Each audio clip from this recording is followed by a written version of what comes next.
Welcome back to another Friday night after another brutal week. Been looking forward to this drink for days now. Agent Boomer and I got together earlier in the week and I asked him, "What you sipping on?" He said, "Scotch and carrot juice." I said, "Why?" He said, "I get drunk, but I see good." But I want to say one thing in all seriousness. I feel sorry for you people that don't drink. I mean it, because when you wake up in the morning, that's as good as you're going to feel all day. But I aim to feel really good tonight. We are going to be talking about, well, I don't know what. That's up to you. What's on your mind? Heck, I'll even invite you in here if you buy me a drink. Link's in the description. In the meantime, fill your glass and get comfortable. Here we go.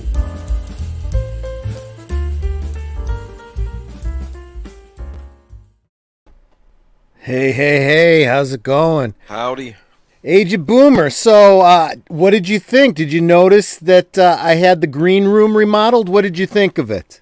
It's pretty fancy. Yeah, I had a decorator in and I said I want it to fit my image. That's why it's so lush. Cheers. So what you sipping on tonight? Well, it's not a Scotch and carrot juice. It's a Canada Dry. I have to work in the morning. Oh, that's right. You do have to work on Saturday. I don't. At some point, I'll get a Saturday off. It will happen. I don't. Well, Netter doesn't have to work tomorrow either, but that's why she's not here now. She's still working. Can you believe that? My goodness. Yeah. We've both been working pretty a lot this week. It's been really, really busy. I, on the other hand, I am drinking a brown mumbler. Those of you from the Midwest might know that. It's otherwise known as a Wisconsin Manhattan. It's a very, very strong Manhattan. And this is a quadruple. I got four, I almost said olives, 4 cherries in here. Drunken cherries. I've had them soaking in scotch overnight. So they ought to be very, very tasty by the time I get down to them. We have some people in the chat. We got Courtney's Fellowship of Oddballs. Courtney, you joined up with us, I don't know, a while back, and I am so encouraged every time I see you in the stream. I super appreciate you being here. It looks like you stopped by and you said you'd be back. I hope you are back. Who else we got? We got Daniel Heron, Birdman. How you doing, my friend? What's up, awesome people? Awesome YouTube land? Well, I don't know how awesome YouTube land is, but it does give us an opportunity to get together, so I'm not going to complain too much. Sir Torin Clegane, good evening. Good to see you. And Melissa Harris, what are we on? 4.0? Glad to see you. I'd love to know what it is that you've been doing when you don't even put out YouTube videos that has been ticking off the YouTube overlords. It's just crazy. But I'm so glad that you're here. Of course. Oh, yes, she's here. She did point out that she is here. Courtney's Fellowship of Oddballs. So is the Fellowship of Oddballs something that you created, or do you just, assume that wherever you go, it's a Fellowship of Oddballs? Because actually that would be appropriate. I would say this is a Fellowship of Oddballs too, and I would say that was accurate. And then of course we have Computer Robots. Good to see you, man. Hey man, long time no see. And is that a beard I see? So Nanette finally let you grow your beard. Well, I've had a beard for a while. It's just gone white since we've been in lockdown. I've been lazy. I have not been touching it up the way I used to because we haven't been doing any cosplay. So there's really been no reason. Yes, it's all gone white. Courtney says both, I'd say. So it's something that she came up with and she started, but she also assumes that whatever group she's in is a group of oddballs, because we do kind of flock together, don't we? That's what Friday's all about. So anyway, yeah, cheers to all of you. You know what? I'd love to hear what y'all are sipping on too. If you want to put it into the chat, I'd love to know. Troy is going Frank Miller. Oh, no. Frank Miller's a completely different kind of oddball. Oh, Let me tell you there. But, be that as it may, I don't know. Who am I inspired by? I'm inspired by the Blues Brothers. I'm a Chicago boy at heart. The Rat Pack, Dean Martin. I steal all of my monologue jokes from him.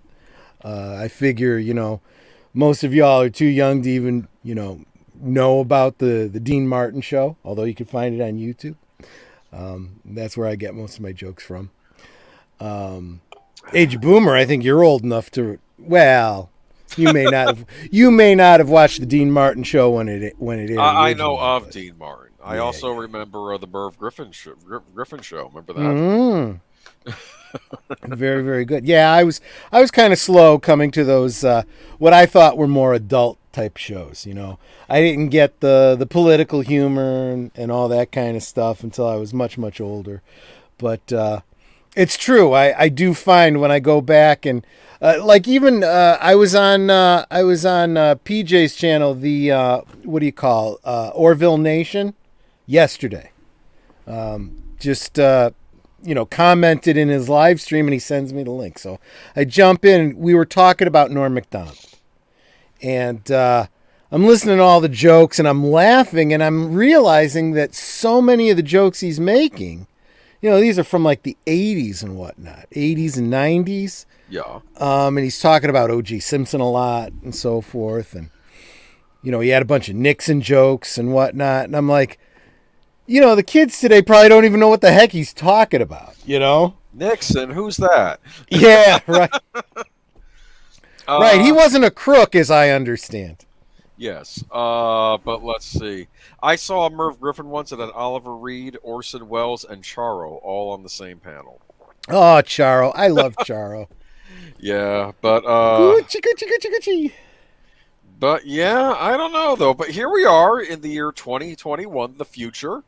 As we used to think we were kids, we're going to fly in cars. Yeah, but that's just it. We all expected it to be like the Jetsons, and it ends up being like Gattaca, 1984, 12 fucking monkeys, without the time travel.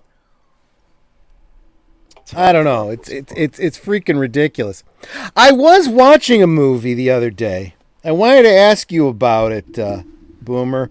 What's the movie? The movie, it was a cartoon type movie. It was Disney.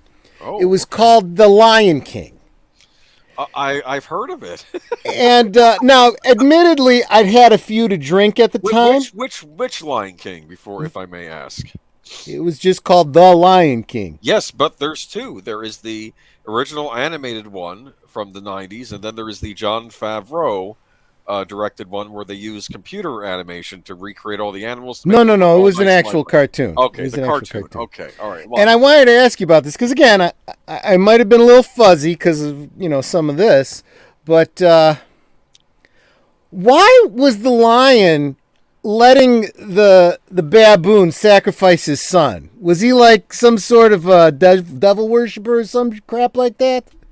No, I don't know. Maybe they were taking... Maybe they were Disney's very, very different than when I was a kid. Maybe it was like the whole Abraham story where like because he doesn't sacrifice in the end, right? But it was like a test. Of course, I don't know. They don't explain it, okay? But he had put like the paint on his face. Remember? Yeah. It was like I think he was just holding him. Some sort of a pagan thing going on there, right? I don't know. I think it was just holding the cub up in front. Look, here is the firstborn who will take over and become the Lion King. Gotcha. Okay, yeah, I thought it was a little confusing. Michael Jackson was holding his children out. We got a couple more people here. Let me real quick say hi to Big Al Presents. Hey, Big Al, go check out Big Al Presents. He's been doing a lot of really good film reviews lately. He did one, a movie. I've actually seen a couple people do commentaries on this. It's called Old by, I think it's called Old by M. Night Shyamalan. And apparently, I mean, I love the concept of the story. I kind of want to see this movie, but I'm not really in a big hurry after having heard Al's review. Not to give away any spoilers, either of his review or the movie. Here's the thing, M. Night Shyamalan. He almost had like a reverse trajectory career for a little while. Like he was doing, they were calling him the next Steven Spielberg. Remember, he did movies like Signs and the Unbreakable. And it's like Al points out, he's a very good visual, director. He gets great camera angles and all that kind of stuff. When it comes to writing, though, I think he tends to be kind of a one-trick pony. He feels like he's always got to get that twist. He's got to get that twist, and you don't always. I mean, look at Alfred Hitchcock. Sometimes his movies had a big twist at the end. Sometimes they were all wibbly wobbly. Sometimes they were just straightforward. I love North by Northwest. Right. Right.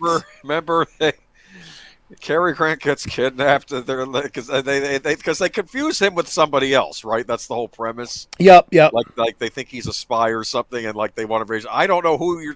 And then they get him drunk and they try to roll him off a cliff. Like basically, we'll get him drunk so he can drive drunk and basically drive off a cliff. Okay, right? Okay. And then he hits the. So much going on in the chat. I got to get back to it. So we got Sir Torrin Clegane. Nixon never. Will never do it again. He's so sorry. No, nobody apologizes like Bill Clinton. I feel your pain. I'm so sorry. I feel your pain. I remember that. Horizon Talker, hello the chat.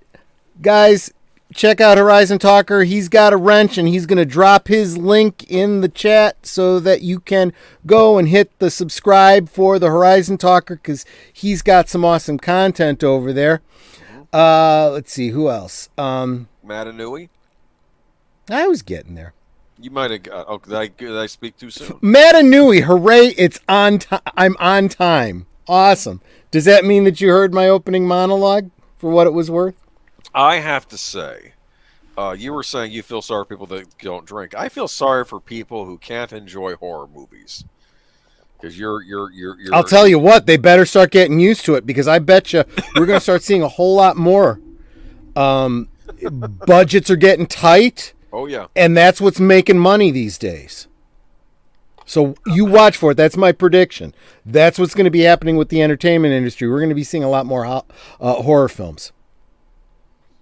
Horror movies are like the only thing where like old and young can go back and watch the old stuff and still enjoy it like it was made yesterday. Whereas some movies get dated, horror seems to still stay relevant even many decades after the movies come out. It's very weird that way. And then Matanui's giving away my joke, where I got it from. He said someone made a gif of Rafiki throwing him off the cliff. That's what made me think of it. But he also says Old is based on a book called Sandcastle, which was torture porn. Yeah, we don't need any more torture porn. I heard about Human Centipede. But I haven't yet to watch that. No, you do not need to. Trust me. You can take 2 Ouija sharks, okay, and pass on Human Centipede. Okay. But he does point out that it was based on a book called Sandcastles. Let me tell you, there was, I mentioned 12 Monkeys a little bit earlier on, and, or maybe that was in the green room. I don't know. I've had at least 2 drinks by now. 12 Monkeys was based on a French short film called, oh boy, what was it? La Jetée, I believe it was called. Oh, interesting. And you know how I am. I have to do these custom DVD cases to, kind of put things together. So I have 12 Monkeys as a 2-disc set with La Jetée. And it's actually a pretty good movie. All black and white. But it's a shorter film. It's not like a full 2-hour film. It's one of those artsy type of things. I wonder. Criterion puts out 12 Monkeys. They're pretty good about including extras. I wonder if that's included with the Blu-ray. I don't know. Well, as I recall, 12 Monkeys was a Terry Gilliam film. Yep. Yeah. I have the Criterion of Time Bandits. I would love it if Birdman would chime in on this, and Big Al, or really anyone in the chat. Now that I think of it, but Terry Gilliam, freaking genius in my opinion. Oh, love his movies. Right? Yeah. Brazil. Oh, Brazil's great.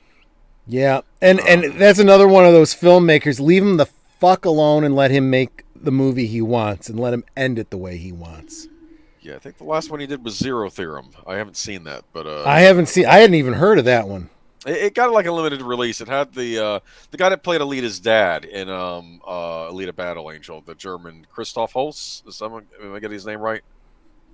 Beats me. Christoph Waltz. Okay, that's right. Okay. The guy that played Alita's father in Alita Battle Angel, the German actor. He was also in the Tarantino movies. Yeah. He was I forget that he's a German actor because, I mean, he played. Oh man, Doc Ito. He was just so good. You know, that was the first role I saw him in. You know, then I saw him as National Socialist, Inglourious Bastards. If you Inglourious watch, Bastards, and I was like, whoa, man, that no. If you watch Django Unchained, he's playing a German in that but it's sort of in the Old West. I guess it's partly in the South too because of the whole issues going on there. But no, he plays I'll put it this way: he plays a good guy in Django Unchained because I think Tarantino wanted to show a different side to the actor, so he made him the good guy in that movie. Okay, but yeah, it's Courtney said that she subbed to Horizon Talker. I know technically it doesn't have anything to do with me, but I'm so encouraged when I see that someone who's in my stream has subscribed to somebody else. I feel like that kind of builds community, a fellowship of oddballs, you might say.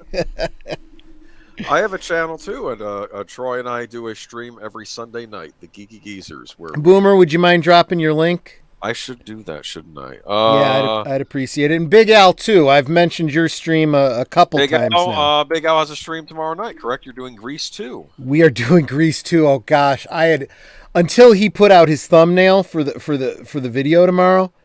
I'd kind of forgotten how much of a crush I used to have on Michelle Pfeiffer. Yeah, no, she's one of the great Hollywood leading ladies. I do miss seeing her. Well, I mean, she's still around. She's not like last thing I saw her. She's still gorgeous too. I mean, my God. Last thing I saw her in was I think Ant-Man and the Wasp. That's the last thing I remember seeing her in. Yes, she was Hank Pym's. Yes, she was. Janet Van Dyne. I do wish we had gotten, the Hank Pym Janet Van Dyne incarnation before we got this one. I understand why they did it this way, but I don't know. And no, I'm not going to be starting a MeWe group for how I would have done the Marvel Universe. Although we will be talking considerably about the Marvel Universe come Sunday. There's been some very, very interesting news, and I know that Melissa Harris has had some concerns about that. This is something I've predicted for a while, and it goes right up there with what's going on with Disney and the whole Bob Chapek announcing that he's going to be changing the way he's contracting and making deals with his talent. It's got to happen. We knew it was going to happen. So these things go in cycles. Yeah, we'll even have a little bit of Nintendo news on the stream this Sunday. I won't spoil what it is. You probably have already heard, though. But Nintendo's that computer gamey thing, right? It's a video game console, yes, and they're still around and kicking. People seem. I'll talk about this more. Alive and kicking. But I'm going to say this. I'm not going to talk about this Sunday, so I'll just horn it on your stream and talk about it now. They announced a new Kirby game. Do you know who Kirby is? Yeah, he's the little fat guy that sucks stuff in. Yes, exactly. Well, they have. I think he's a puffer. He's like a puffball. Yes. They have a game coming out, and it's called Kirby and the Forgotten World. Uh-huh. And the trailer starts out. He's washing up on a shore somewhere, And it's like a post-apocalyptic, like an abandoned city, like where people used to live in like an abandoned shopping mall, and like there's all overgrowth in there. And I'm thinking, what am I seeing here? Did somebody say, let's take Last of Us and Kirby and bash them together? God, I don't know. It's like, no, because think about it. You don't expect to see Kirby in one of these realistic environments. You expect Well, to be in like and that's, the you know, strawberry fields or something. You know? there was who is that guy? Matt Pat had one of his Yeah. his theory videos about, you know, some pretty dark things implied by Kirby. Oh yeah. I'm not really recommending the guy. He doesn't need my recommendation, and I stopped following him because he started to get political. So I said, "Fuck you." Do you think that the reveal at the end of this game was the reason there are no people living on this island anymore? Is because Kirby ate the ball and then he blocked it out in his head? You know, Just sucked them all it's in. entirely possible. Oh, I could see. Oh, never mind. But anyway, that was kind of interesting. But yeah, it was. I And don't you know. were even saying earlier, you were talking about the fact that this is what 2021. From our point of view, it's the future. Anything that was the year future. 2000 and later was the Think future about it. We were kids. when we were growing you thought up. of 2021. Like I Yeah. think there was a joke on that that one HBO Max show, the one with Brendan Fraser, oh my Ins- brains. The superhero series. What the Oh heck's yeah. The Doom Patrol. Doom Patrol. And like he goes Justice League 2020 and I'm like, what is this? Justice League of the Future? Oh, it is 2020. Yeah, It's like, yeah. you think 2020, it's the future, and here we are. I what do know, we I know. think? And I gotta say, I did see the first episode of that. And as soon as I saw Brandon Fraser, you know, doing the girl, I'm like, okay, that's it. I'm done. This is not a superhero movie. I understand that the Doom Patrol was always a little bit darker, you know, a little bit more adult. But I'm like, no, I'm done. Not for I'm Troy out. here. Not for Troy here. Any new TV shows coming out in the fall you want to see? Huh? Not on TV. Oh. Coming to Hulu, season 3 of The Orville. Oh. I'm looking forward to that. What about CSI? That's coming back. I didn't No, see the first last season of CSI. Oh my goodness. Okay. I haven't seen the last season of anything. I didn't see any of the Chicago shows, you know, Chicago PD, Chicago, any of that. I didn't see NCIS or any of those shows. Netter has watched them on, you know, the streaming channels, but I quit. I'm out. No bull for you. And believe it or not, I used to be a big fan of The Good Witch. You know, The Good Witch with Huh? I don't watch that show. what's her name? Belle. She used to be in Jag. Something Okay. Bell. I Right. forget her name. Catherine Bell, Okay. who I think is just beautiful. Okay. You know, even after she got her lips done and everything. But they started to go woke. And I'm like, I'm out. I'm done. No, thank you. And then completely separate. My mom watches that show.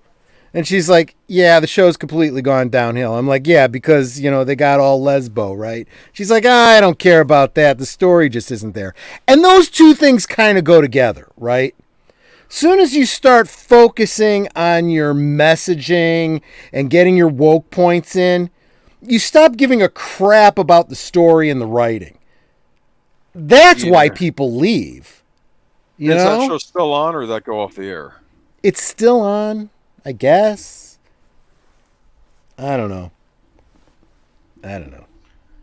All right. Oh, and the other thing that Nanette was telling me, because she's watching it, even though I'm not. She said, and you know what? Probably the only person in this stream besides myself who even knows what I'm talking about is probably Al. But in Good Witch, there was this idea that she's a witch, right? And they never really, they implied she had some abilities, but it was always very subtle, kind of like... Harry Potter, something like that. or- No, not like Harry Potter. More like Psych. Okay? Like, if you didn't believe in magic, you just believed she was very intuitive, right? You know, and when she'd give advice and things would come true and stuff, you know, didn't mean it was magic. It just meant, there was a logical reason, explanation, whatever. Well, I guess this last season they went full on supernatural, like Charmed level magic. I'm like, okay, you automatically lose your audience when you do that. You've completely changed the paradigm of this show. Yeah. I don't know. I'm trying to think. Yeah. Well, no, I mean, I have nothing against that. I loved the original Charmed, but when you buy into a show and then you change it, now you lose your fan base, See, I have a hard time seeing witches as like something relatable. I always see them as kind of monsters, like the Mummy or Frankenstein. If they're truly supernatural, yeah, absolutely. Yeah. But the way this show was set up was more like the historic witch, the wise older woman that you went to for advice, right? Or for a poultice to help you because you were a little sick. She'd give you some ginger root for your stomach or something. You'd feel better. Yeah. You know what I've been catching up on BritBox though? Blake's. Blake's How far into it are you? The last episode I watched. Who's the guy always hunting Blake?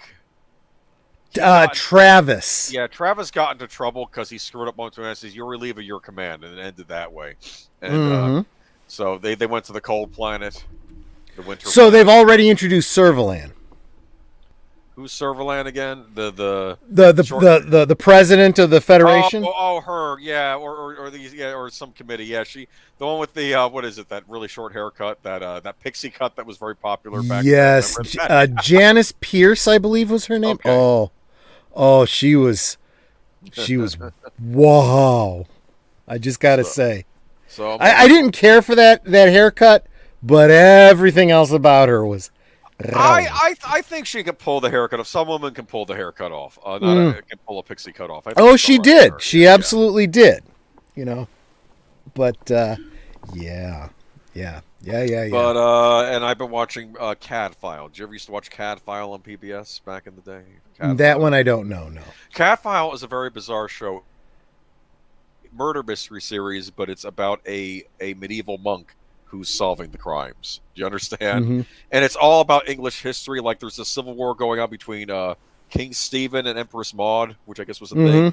And like they're kind of caught in the middle of it. And he's like a little older and wiser than some of the other monks because he was at least a crusader. He was out in the world and then he became a monk later in life. And it's and like he butts heads with the other he's good friends with the sheriff though. The sheriff in that of Shrewsbury. Yeah.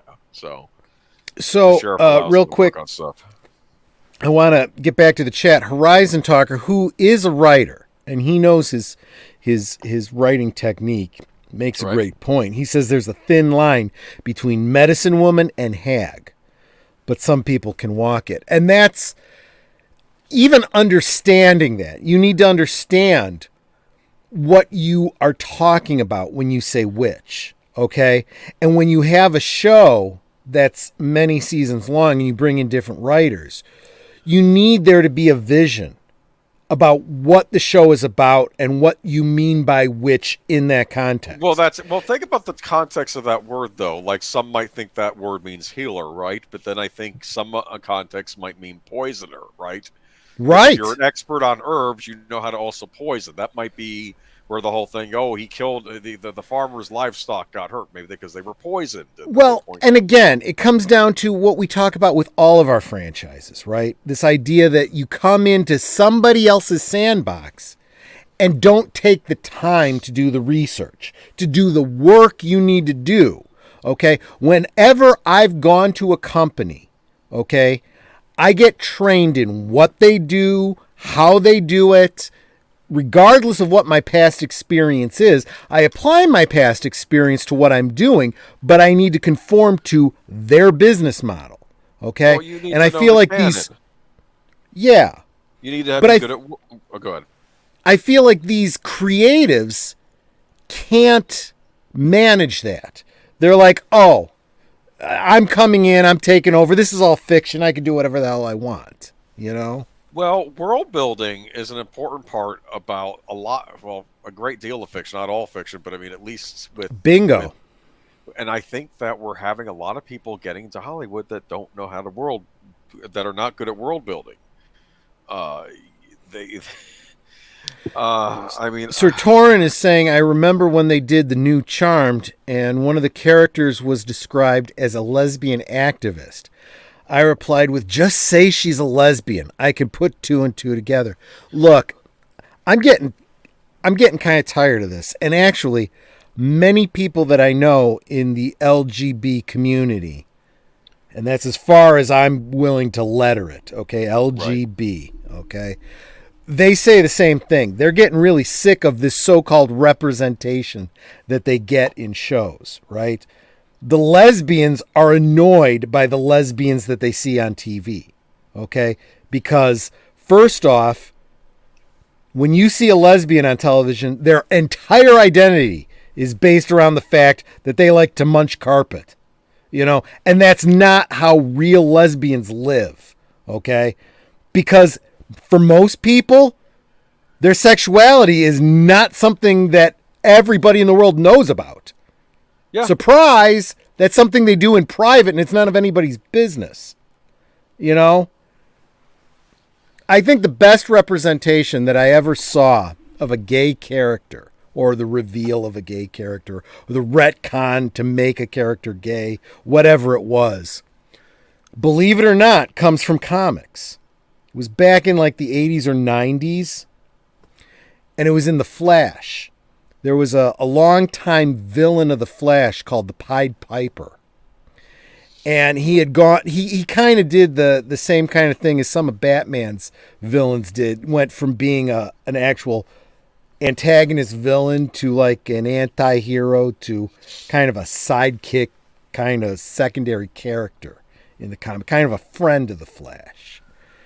And there was one point where they were having a conversation, and I don't remember what the conversation was about.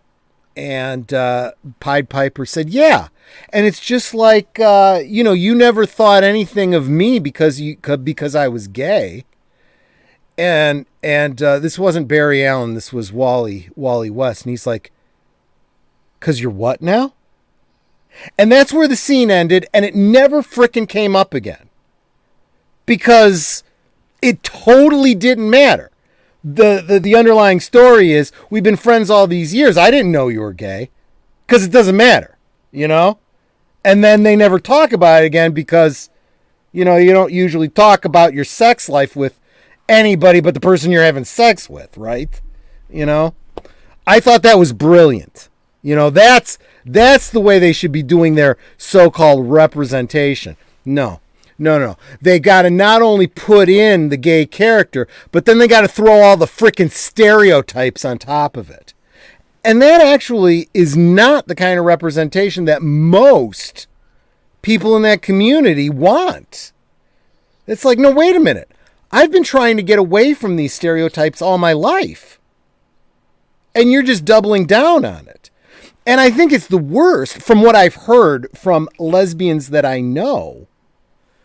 They are very offended by the huge misconceptions that people have about lesbians. There is this male fantasy, this male porn fantasy about lesbians that has absolutely no representation in the actual lesbian community. But that's all we ever see on TV because everyone's so accepting of that. Hey, that's sexy. I'm digging that. Show me more of those lesbians. No. it's not like that in real life. No, it's not. Okay. By the way, got some more people in the chat. Orville Nation showed up.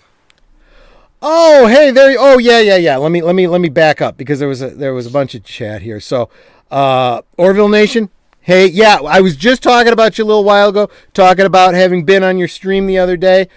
Orville Nation, the reason I gave you a wrench, please do me a favor and drop your link in here. Netter's still working. She's been working, oh gosh, she's on 13 hours that she's been working today.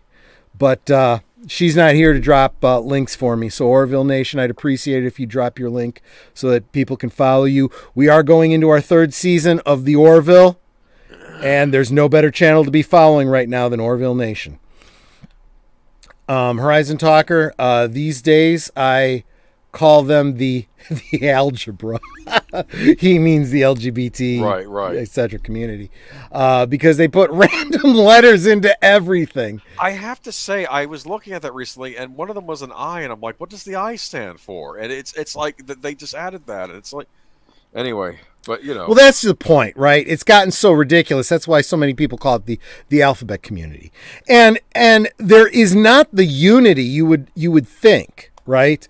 Because that's why I say LGB. Okay, those individuals who I know personally, okay, and I consider to be friends. I have friends that fit the L, the G, and the B. Okay, right. So don't necessarily agree with everything that comes after that. Adega Outlaw is Adega Outlaw. A day. You know what? Literally everybody that's in the chat that's got a blue wrench, please drop your link. Okay, I want other people to be following you because you all do great content. That's why I gave you the you don't even have to wait until I invite you to do it. Okay, just please drop your links. You're doing a service to me and my community by sharing your links. Okay. Let's see here. Sir Torin, I had an acquaintance in college that was gay. That was not one of the things we talked about. We talked about horror movies and how our mutual friends were. Well, okay, because think about it. And look, this is such an easy thing to understand, right? Okay. Agent Boomer and I are friends. Yeah. Okay, we talk outside of these, online public chats, right? We don't talk about our sex lives. I mean, it's not something you do. And I'm trying to think in my life, who have I ever discussed my sex life with? My doctor, a little bit. Nanette. Do you remember? And 2 girlfriends I had before Nanette. Those are the only people I ever discussed sex with. This reminds me of Guardians of the Galaxy. It's Drax, right? He's the big dude in the team. And like he'll explain, I love that character. Oh, my parents told me the story of how they made love and conceived me. It was beautiful. And he's like, I don't want to hear about this. Right? You're very different culture. Very different culture. Exactly. So it's like, yeah, but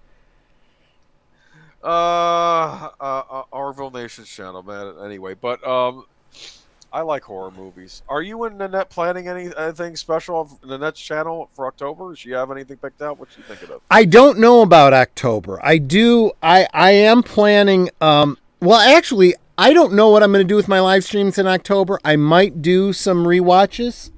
I might. But I do have at least 1, maybe 2 toy videos that I've actually been holding off on because you can see all the Mego horror figures behind me. And I've just recently got a few, and I was getting ready to film them, and I was like, you know what? October's coming. Let me be more timely when I release. It's coming soon enough. Yeah. But I really encourage you not only to watch Orville Nation, just because obviously based on the name, he talks about the Orville, but just the other day I was on his channel. He had a live stream kind of commemorating the life of Norm Macdonald, who did the voice of Moffat on the Orville. A little bit of talk about our predictions for what's going to happen with the character of Moffat in season 3. Of course, season 3 was already pretty much filmed by the time Norm died. So then we wonder what happens to him in season 4, Absolutely, Sir Torin. That is what I am planning on doing. a Universal Monsters stream, at least one, maybe two in October. I'm actually planning to do something very, I think, interesting, and it's going to take me some time to do this. But we're doing all this talk about how we would redo the Universal Dark Universe, the shared MonsterVerse, if they would quit like making crap movies and then starting over again. I've got an outline on the MeWe group of different movies that I think would work really well. And what I'd like to do is videos that kind of give a synopsis of the story, right? Kind of like, kind of in the spirit of like, what are they called? Promos or like coming attractions for a movie that's never going to actually be made, Yeah. And kind of go through, Like coming. pitches? Like a pitch, like a coming soon to theaters sort of thing, or yeah, coming, in a world next year or two. Yeah, in a world where, yeah, exactly, that kind of a thing, exactly. In a world where men make monsters or something. Did I say Moffat? I meant Yaphet. I also have Doctor Who on the brain too. We might get into that a little bit tonight too. But yes, Yaphet, not Moffat. Not Moffat, please. I'm sorry. Yeah, because I got Doctor Who on the brain. But yeah. So yeah, what a crazy week this has been. I'm not taking any of the wind out of the sails of Sunday. It's That's okay. not my We can intent. talk about whatever. But we can mention some of the things we will be talking about. Just today, literally just today, we got news that Russell T Davies is coming back to Doctor Who, but not for a year. So we, still have chin balls and Dr. Her, fucking it up for another year, I don't know. I'm waiting. We'll find out. Davros was a time. Well, they can't. I don't know what else they could do to mess it up. Well, as everyone keeps saying, it is a time travel show, so they can always reboot any portion of the history they want to. I don't. Plus, the fans have been holding tight to the idea that all the things that they have retconned have been told to the Doctor from the point of view of the Master. So all of it could be bullshit. And all of it could be retconned with just a word. One episode you find out, I don't know, they bring in Captain Jack, who's like, no, that's not true. I know this and this because I, was here and I was there and this and that happened. And no, the Master's lying to you. The Time Lords still exist, and no, everything you remember is absolutely true. And blah blah. I don't know, something. We'll see what happens. Let's see. In fact, I always had a running, headcanon theory that there was going to come a day that eventually there'd be a story that the Doctor would find out that the Time Lords, their origin, if they go back far enough, you would find out that the Time Lords actually evolved from distant future humans. What? That was my theory. I don't know. I like the fact he's an alien. I think that's what makes. Oh, I do too. But when time travel's involved, and since they do look like humans, could it not be that they are just a future evolution of humans? I kind of look at it this way. When I used to watch Star Trek, of course on Star Trek they would do things like put some crinkles on the nose. There, it's a completely separate species from humans. But like even on Superman the animated series, you'd run into aliens that look like humans, and other aliens that look nothing like humans. Right. So not just Kryptonians. There were other races out there. I got to tell you this too. Okay. I got to say this, and don't anybody get too upset with me. Okay. This is again me always trying to resolve my own headcanon, but they've introduced, because they have to. I don't blame them for this. They have to. Star Trek Online has introduced, all the stuff from Star Trek Discovery and Lower Decks and Picard and all of that stuff. So all the ships you see, all the history, storylines, all that gets crammed in there, right?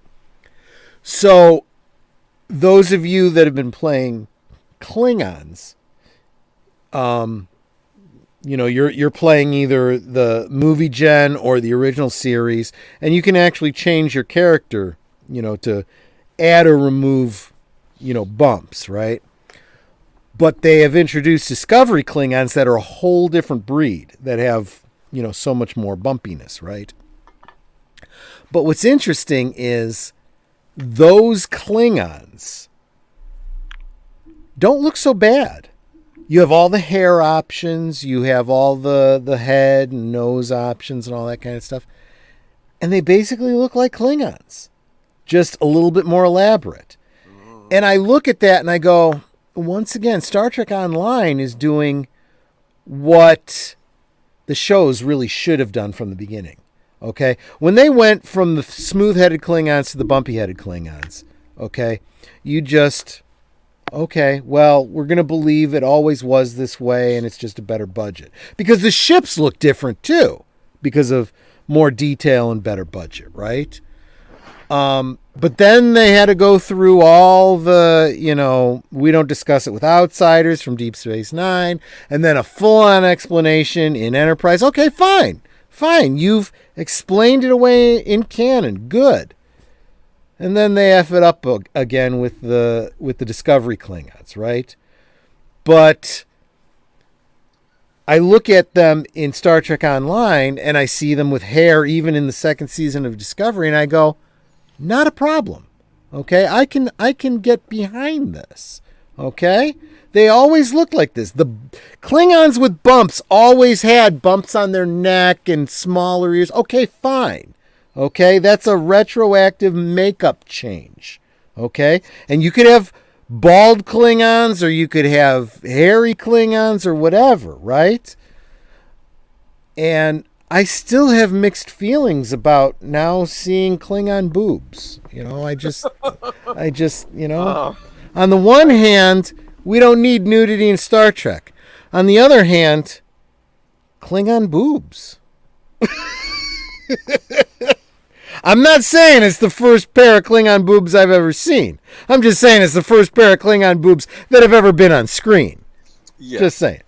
I don't know. I always thought the Klingons were acting like orcs that first season. That's what they remind me of. I don't know. Yeah. Anyway. And honestly, this is another one of those storylines where they could totally meld it into the original series movie era. Because in the movie era, we had Star Trek VI, right? Where you find out that after Chancellor Gorkon, his daughter takes over, Ozidbor, right? Okay, yeah. So she was the first canonical that we knew of female leader of the Klingons. Then you get to Next Gen with Gowron, who said a woman cannot lead the council. So we have no issue in canon. We just have a situation where something happened after Osid Bor that precluded women, for whatever reason, from leading the council.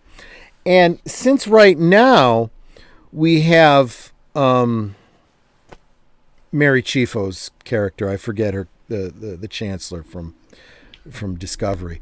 I totally see there being a stigma against her. Because she's already asserted herself. I mean, she's jumped into the role that she should. She takes over for T'Kuvma.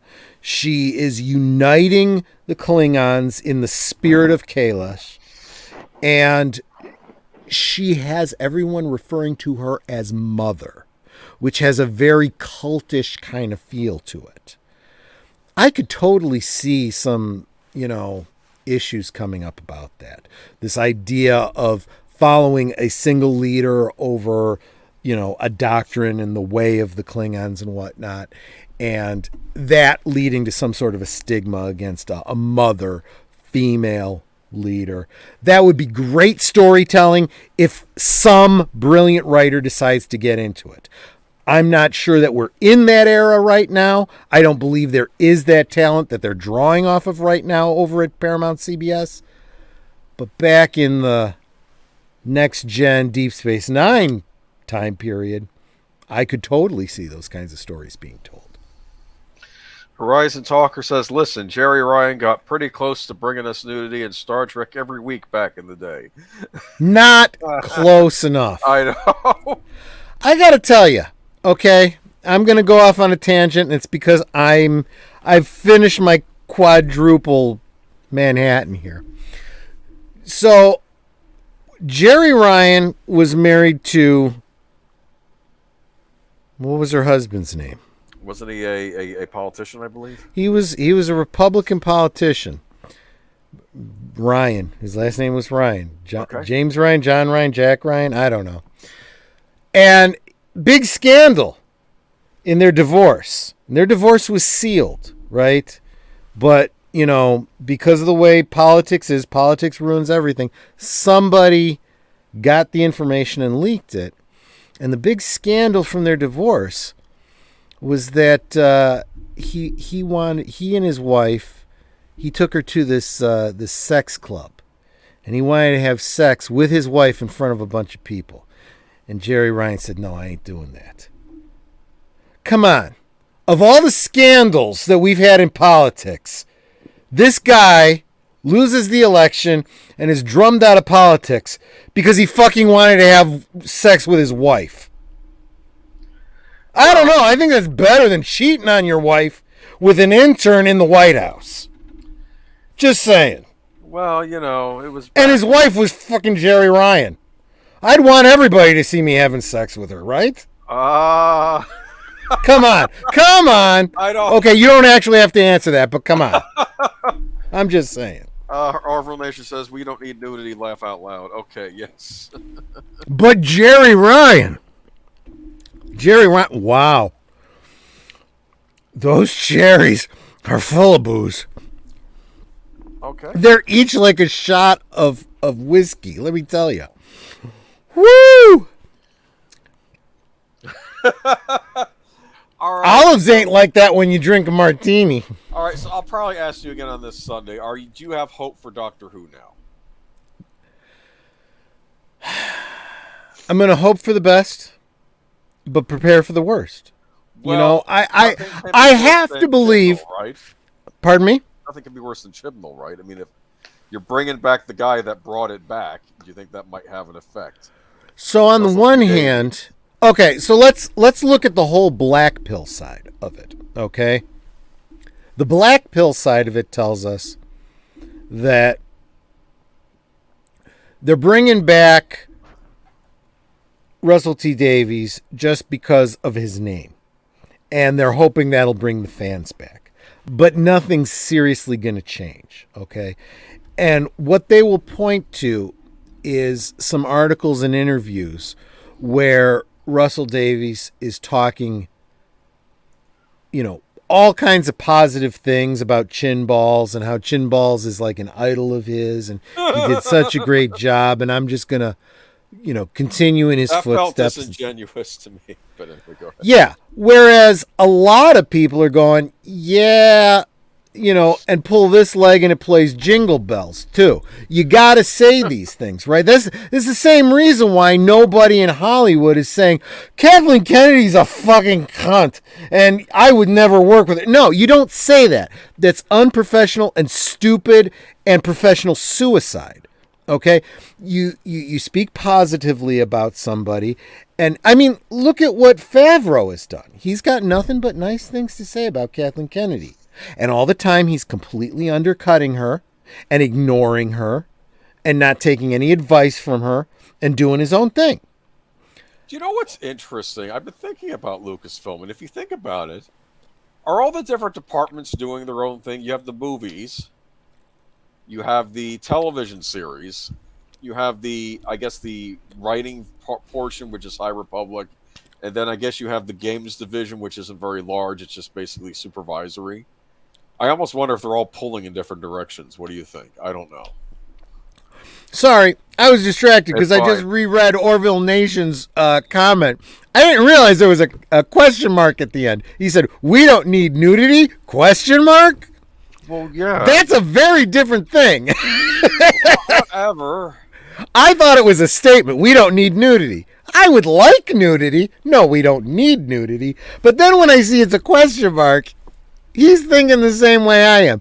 Jerry Ryan nude, I could get behind. I would subscribe to CBS All Access for that. I would. Publicly, you have no idea how much they probably let loose behind closed doors. Oh, I'm sure. Oh, exactly right. You know, and that's just it. What you see, and this is why I always say this, right? I compare it to, what is it, Plato's concept of the cave or whatever it is. This idea that we live in a cave and we have no idea what's going on outside of it, right? So all we can look at is these shadows on the wall and try to draw inferences about what's going on the outside. We have no idea what's going on behind closed doors in Hollywood. We just look at what we see in the news, don't take it at face value, and try to extrapolate what's really going on.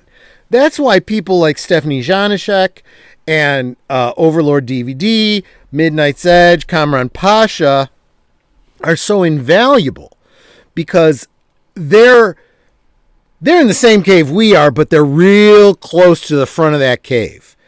And they have people on the outside that are telling them some things. You know, they don't know for sure if it's 100% true, but it's more information than we have. Oh, right? She had a wonderful little stream earlier today. She was talking about how Hollywood is treating romance these days. And the reason she brought that up was, wow. Wow, those cherries had more alcohol in them than the whole drink I just drank. Oh, man. Woo, boy. Bottles of beer on the wall. Don't get me on that song, because I can't count. Okay. I'm in no condition for that. Stephanie, the reason she was bringing that up was she was responding directly to an earlier stream that was on Midnight's Edge, where they had, gosh, two of my favorites. They had Tom Conkle and Kamran Pasha, and they were talking about the role of romance. And specifically, they were talking about the situation that's going on with James Bond. And they're trying to destroy James Bond right now. The director for the new movie just came out and said that James Bond is basically I almost said racist. What? He's not a racist. He's a rapist. That's what they were trying to say. Probably two words they don't like on YouTube. I don't care, because I'm not monetized. Over on Midnight's Edge. Anyway, over on Midnight's Edge, they had to say he can say it, and I wasn't aware that he was the one that said the director. This is ridiculous. What's so funny is Midnight's Edge doesn't want to use the R word because they don't want to get demonetized, so they kept referring to it as dolphin love. Don't Google that. Just take it for granted that dolphins are not as fun and playful as you think they are. They are dangerous, but they are dangerous for a different reason than sharks are. What about Flipper? Flipper, fuck you inside out. Yeah, right. Anyway, those lyrics were not approved for the network back in the day. Right? Flipper, it was like Lassie, but with a dolphin. Okay. So anyway. The director came out and said this. And the reason he says this is just for the same SJW bullshit reason that everyone else is coming out and saying this crap, right? But Kamran, who has been writing for Hollywood for years, Tom Conkle, who has been an actor and a writer in Hollywood for years and understands these things, is like, look, you dumbass, okay? You have this warped, frickin' skewed idea because of your social justice cult that you belong to about the interaction between human beings. It's a little bit more complex than that, but it's also not that difficult to understand, okay? We live in a world with 50 shades of gray, okay? if 50 Shades of Grey is not being condemned as rape because all these women get all hot about it, for fuck's sake, including my mother, this is traumatizing to me. She asked me if I can get those DVDs for her. I got the DVDs for her. I had to watch these fucking movies. I'm telling you, it's softcore porn. It's freaking ridiculous. I've even looked into it on YouTube. Somebody said that there's this scene in one of those movies where what's her name? Meg Ryan's daughter, who's the star of this movie. There's a scene that's showing her furry bits. The furry bits were actually CG'd in. Somebody had to fucking go in and draw in pubes on this girl. I'm like, what the fuck am I watching here? And I'm getting a copy for my mother, for fuck's sake. I don't need to know that my mother's watching this shit and she enjoys it. But anyway, be that as it may, there's a whole society of women out there that are into this. And yet, Baby It's Cold Outside is banned from the fucking radios.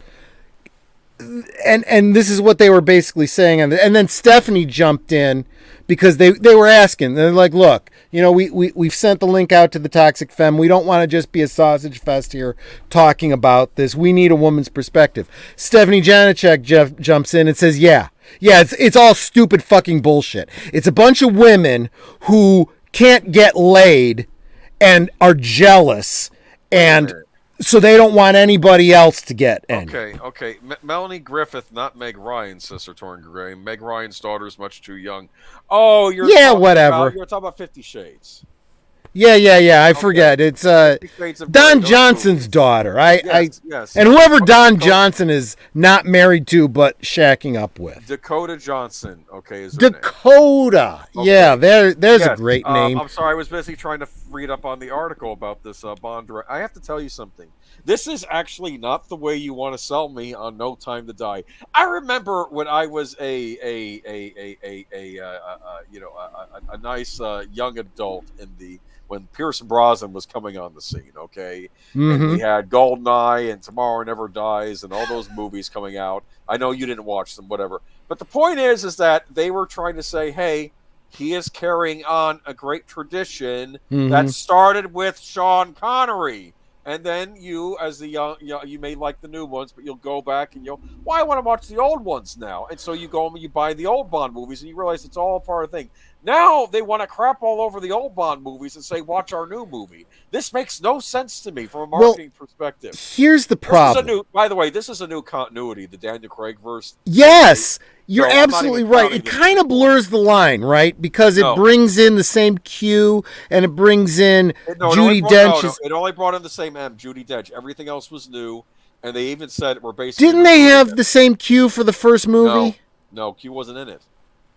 Okay. But they brought in Judi Dench. They brought in Judi Dench as M again, which was fine, but... Which does tend to blur the line. It implies that it is somehow the same continuity. But that makes zero sense, because Daniel Craig is literally rebooting James Bond. Listen, this is his first adventure. The same actress again as M in a different Bond series.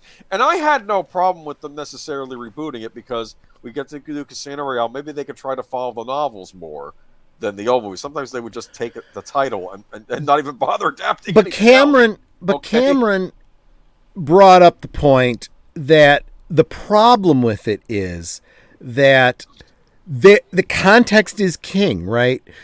What James Bond did during the Cold War is very different than what a James Bond in the modern day would do, right? And the mores and the culture are different, okay? So when you pay very close attention to James Bond's, and I'm speaking, Roger Moore and Sean Connery, their James Bond and their relationship with women, very different from the James Bond of the current day. And that's specifically because the relationship between men and women is different. The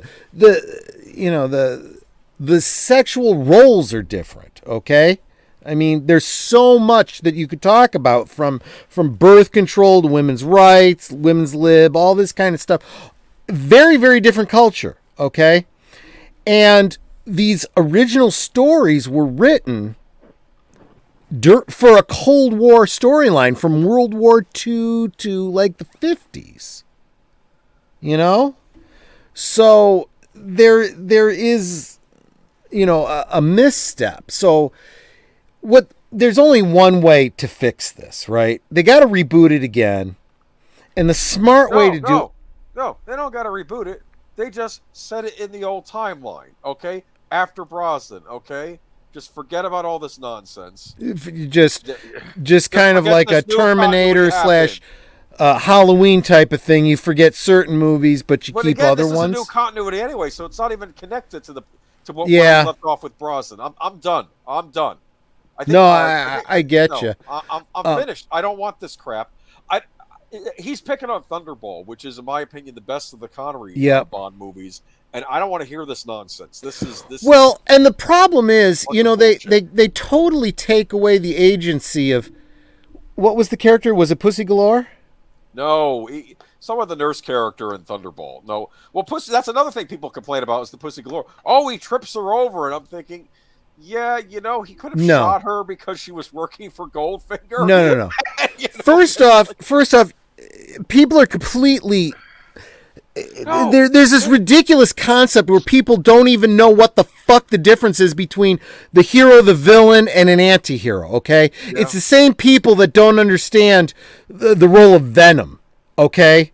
Or the Punisher, okay? These are not hero characters, okay? No.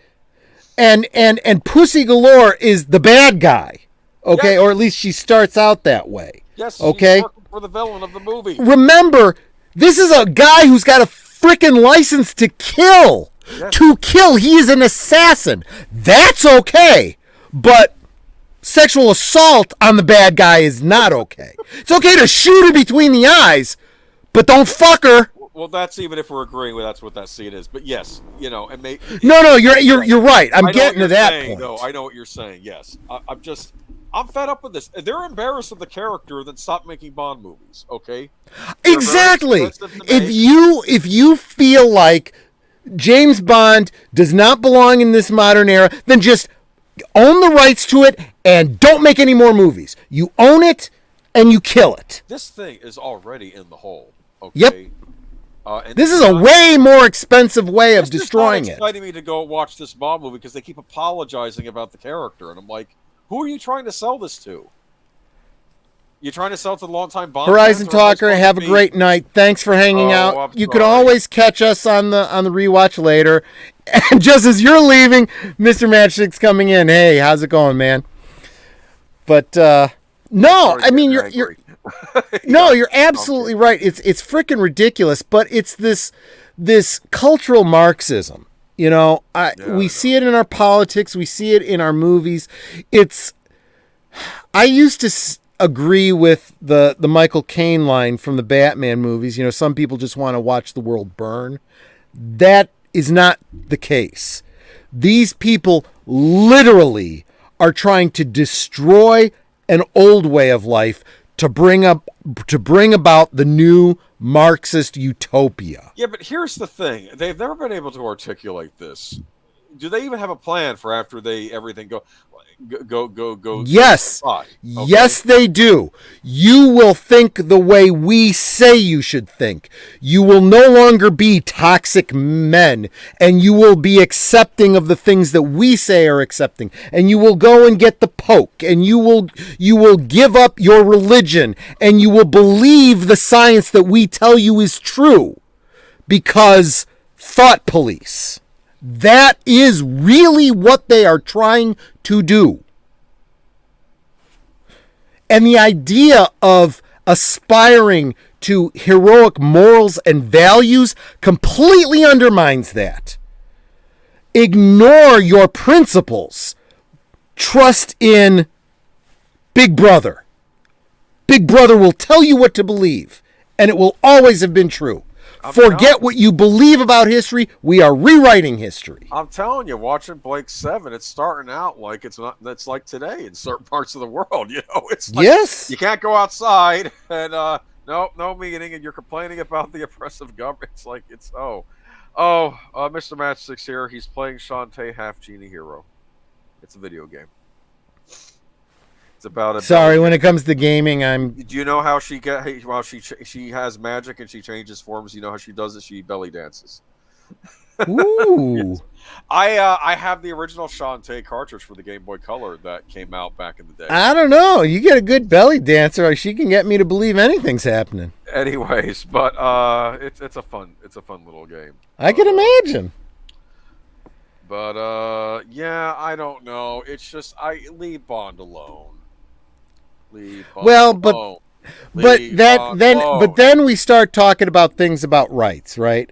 And so James Bond is a complicated one. Now we're going to be talking on Sunday about the rights on Marvel characters. Oh boy. And look, and I'll probably even be talking a little bit about Hellraiser and the rights on the Hellraiser series. The thing is, we have creators. And Star Wars is another great example. George Lucas, right? You have these the real creators, the real creative minds behind the franchises we love, looking to assert their ownership and get those rights back again. Now that doesn't necessarily mean things are going to go the way the fans want them to, but I'm getting kind of sick of the corporate brain trust, saying, trying to squeeze the franchises they have acquired into their cookie cutters and produce what they think we want or tell us what we want, Yeah. I'm kind of curious what George Lucas actually would have done with a true, trilogy, a sequel trilogy, what his sequel trilogy would have looked like. It would have been interesting. He was, there's no guarantee he would have done anything different as far as the EU goes, because he always said that was non-canon as far as he was concerned. But he was short-sighted in a lot of ways. George didn't understand that the long stretches between his trilogies were kept alive by the fans and the EU.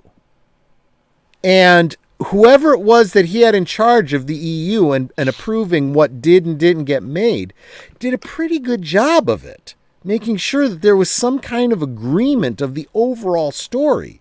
And even George himself had outlined, well, you can't talk about this and you can't go this far back and you can't, nail down these underpinnings of the Force and stuff like that. I've got things in my head and I'll deal with that. But you can talk about this and you can talk about that. You can create new characters, so on and so forth. And that's why we got some really, really good stories. We also have some stories that, don't touch on certain elements we would like to know about. But even George has got to understand that his creation is kind of taking on a life of its own. And if you don't acknowledge that and work with it, I'm sorry, you're Dr. Frankenstein then. You are not, recognizing the creature that you created and taking responsibility for it. You can't just put the genie back in the bottle now, George. Well, he's not even in control of the genie or the bottle or whatever. I don't know. He No. What's going to end up happening is, I believe, they're bringing George in to be a consultant. Probably. And I think Favreau's going to end up being the head of Lucasfilm. And he's got enough respect for George that they'll be able to work together. And I think it might actually be really, really good. Because George Lucas works best when he's surrounded by advisors. Right? Because his best work was because of the ideas he came up with, the editing that Marcia did, the writing and directing of Lawrence Kasdan and Marquand, and, the drawings of Marquardt, all that kind of stuff. Right? All those people contributed. It wasn't all George, you know. Did you want to talk about Marsha's comments this week about what she thought of the sequel trilogy? I mean, if you guys go watch Midnight's Edge, you get it all. But just to kind of summarize it, so I forget who the writer was who did this book, but he did an interview with Marsha Lucas, and I mean, she wasn't really 100% positive about George. She's his ex-wife. She's got some criticisms of him, but she's also pretty realistic. And, you know, she said, look, George created something really good. We created something. I don't think she takes enough credit for what she contributed to Star Wars, but she at least acknowledges that she's part of that team. And they created a world with a vision, you know? And even if George didn't get the beats of the story correct, his overarching idea for the story was brilliant, right? He is a visual storyteller. He knows what story he wants to tell. He sometimes just needed someone to help him say, you know what, it would go a lot smoother if you just, this dialogue's clunky. Let's smooth it out. And you need an action scene here. And you need some tension at the end. Those kinds of things he wasn't really the best on. But the big story, he knew what he was doing.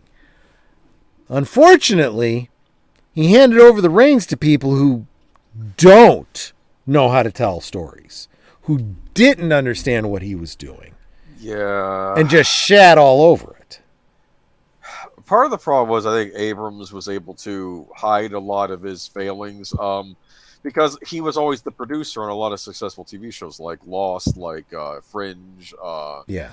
Super 8, though. Remember Super 8 when that came out? I was not a fan of that. Was that the one with Robin Williams? No. You're thinking of 8mm.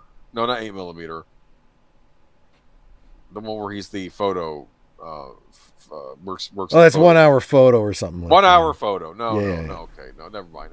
Super 8 was weird. It was like these kids have a Super 8 camera and they're trying to make their own little movie, and I think there's an alien. It's almost like an homage to E.T., Gotcha. but also with more horror elements in it. I didn't care for it. I don't know. It was more like his love letter to Spielberg, but I always feel like he's always trying to imitate Spielberg instead of just being. Well, here's the thing about J.J. Abrams. I can sum it up real easy for you. Go out on YouTube and look up J.J. Abrams' TED Talk about the mystery box. Okay? He's always talking about his fucking mystery box. Okay? And it sounds like a good yarn, as all TED Talks do. But then if you are an actual writer and you really think critically about what he's saying, you realize that he is missing a very important part, okay? It's like putting together a human being and forgetting the heart and spine, okay? That's what his mystery box is, okay? His mystery box he treats like, it doesn't matter what's in the mystery box. You know, you never even have to reveal it. It's just a mystery box. It's a mystery. No, that's not how a mystery box works. A mystery box works the way George worked with it, the way Alfred Hitchcock works with a mystery box. I would even say M. Night Shyamalan mystery box, okay? They know what's in the fucking mystery box. They know the mystery. We'll figure it out later. No. You know from the beginning. You know, you were talking about Blake Seven, Terry Nation. He knew how he was going to end Blake Seven before they started filming the first episode. Okay. He had it planned out. J. Michael Straczynski, when he did Babylon 5, he knew how he was going to end it before he started. Yes. Now, he had a rough time of it because they canceled it after the third season. And he was planning 5 seasons. 4th season. Sorry, whatever. Yeah, and I think that you were going to have more with the Earth War in season 5, but they wrapped it up in season 4. So he had to rework it, but he ended up being able to fix it. There was a dead spot in that season before he was able to get it back on track. But that's working with networks, right? I'm sorry, but any real analytical look at anything J.J. Abrams has done long term, and his mystery box is shit. Okay? You don't have to look any farther than Lost. Okay? His mystery box ended up being shit. You know, it really was. Because even though he kind of had an idea where he was going, the fans figured it out. And he was like, oh, fuck, I got to change things because I can't let the fans be right. Well, then he completely fucked it up. What was the original fan theory? Well, that's the problem with fan theories, because when the fans start putting out their ideas, they're invariably, because it's a hive mind, ends up being, and because they're fans, okay, and they've actually put the time and energy and love into it, their ideas tend to be better than these hack writers. But I will say one other thing about that. You're not doing yourselves any favors by throwing your fan theories out there on the interwebs. Because if you come up with a brilliant idea and it just happens to be the idea that they've come up with already, they can't use it now. Now they got to scrap all their plans and come up with some other bullshit, which is going to suck. The reason being, because they're afraid you will sue them. And there's plenty of precedent for that. So fucking stop putting your fan theories out there. Come back after the fact and say what you would have done. But don't put it out before it happens, because you will torpedo any opportunity for that idea to be used. You know, I had a fan theory for this Disney sequel trilogy before it came out. You know what I was getting? My idea was Yoda would be the villain. He didn't die. He faked his death. The first convention I went to in high school. The point was, it's a bad idea. That's why. The first convention I went to was a Creation Con in Chicago. It was mostly Star Trek, but they had, you know, comic book artists and stuff like that. And I met Joe Diffie. Joe, was it Joe? No, not Diffie. Joe Duffy. Joe Duffy. Joe Diffie's a singer. Joe Duffy was the writer for Marvel Comics Star Wars at the time. And it was just after the Marvel Comics run of Star Wars had ended. Okay? And I went and I got her autograph and I said, you know, I've been a real fan. I've literally gotten everything from issue whatever it was on. Every single one. I said, and I loved everything you did. And I know it's not considered technical canon, but I loved it. I'm curious what your vision would have been going forward. And she said, my idea was that it was going to turn out that Yoda was actually the Sith Emperor. And Obi-Wan was his Sith apprentice. And it was all going to be completely reversed. And I'm like, okay, so allegorically, I could kind of see. She says, no, literally. I mean it literally. And I just stood there looking at her with my mouth open. And I let her talk for a little bit. And when she was done talking, I'm like, well, I'm glad they canceled it. That's the stupidest bullshit I've ever heard. And I turned and walked away from her. I was 16 at the time. For what that's worth. Let me tell you something. Yeah, well, you know what? Who my evil Yoda's Sith apprentice was going to be? A reanimated Mace Windu that was like in pain from being Actually, I would not be too surprised, because based on the basic storyline of the prequels, Mace Windu was being pretty fucking evil. You know, he's all messed up now, right? And like he survives. He's all cybernetic. Oh. He didn't die when he fell out of that window, right? Yeah. But by the way, this is the big reveal at the end of the first part of the sequel trilogy. The villains they'd be fighting in the first movie would be a war against space vampires. Because Twilight was a big movie at the time. For fuck's sake. Oh, God. Although, you say that, the first thing that my mind went to was the Yugon Voth from from the Well, are they space vampires? kinda. That's the kind of thing where, Stephanie Janachek is always saying, not everything in the EU was good. Some of it is better left EU, Ew.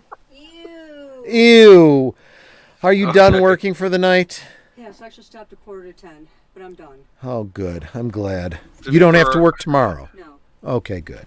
I'm thinking that. Netter's in the house, guys. I'm thinking. Yep. I'm sorry, where were we? Yeah. So, EU, not all good. Some of it needs, and I honestly think that that's exactly what Favreau is doing. He's mining the EU for good content. I think we're going to get some of the best parts of Heir to the Empire going forward, but not all of it, and that's fine with me because not all of it was perfect. I would even go so far as to say those books were great books. They don't necessarily translate to movies. Just like there's a lot of extra stuff in the novelizations of the original trilogy movies. Not all of it's considered canon. Not all of it is necessarily good. It's interesting. You even get some of it in the radio dramas. I would say the same of Heir to the Empire. I'd say get us a film version of Heir to the Empire, trim it down, just give us the good story, and we'll be happy with it. The main strokes of it, canon, the rest of it, maybe not. Who gives a crap, Yeah. My biggest fear is them canonizing Mara Jade and destroying her. If Favreau does it, I have hope. If not, fuck it. Okay, so we'll see what happens in the future. At any rate, and then of course there's You want to talk about Star Trek: Strange New Worlds at all? No, I don't. Neither do I. I really don't give a fuck. Honestly, I can live with where Star Wars is going. I have some hope for Doctor Who. I have zero hope and zero interest in modern Star Trek. It is not canon as far as I'm concerned. Canon ended with Enterprise and Voyager. I'm done with it. They need to. Well, who knows? Actually, Although I actually have accepted some of the novels that have come out since Enterprise first came out. There was a novel series for Enterprise that kind of continues the story after the 4th season, and it actually retcons the last episode. Very happy with that. They actually did a pretty good job. And there's also a story that continues the story of Next Gen after Nemesis that was actually pretty good. It gets into a lot of the Sung history and the androids and Data and B5 and all of that kind of stuff. Oh, did Sun have a son? Pardon me? Did Sun have a flesh and blood son? No, he did not. Because he shows up on Picard, and I'm like, wow. As far as I knew, he never had a son, which Nope. is why he made robot sons. But, Yep. What do I know? Android sons. I'm sorry. But Not a they robot. and what's interesting is that Star Trek Online sort of nodded to that book history with Data. There's a great story arc that you play in the game where you meet, what was Tasha's daughter's name? The half Vulcan, Sela. half Sela. Romulan, right? Yeah. Or was she half Vulcan? I don't know. Yeah, she was half Romulan. Sela, played and voiced by Denise Crosby. She has a very interesting story arc where she kind of tries to take over the Romulan Empire and, all this kind of stuff, and things go bad and some Borg conflicts and whatnot. And you play through all of this, and she's like a real frenemy of yours as the story goes. And eventually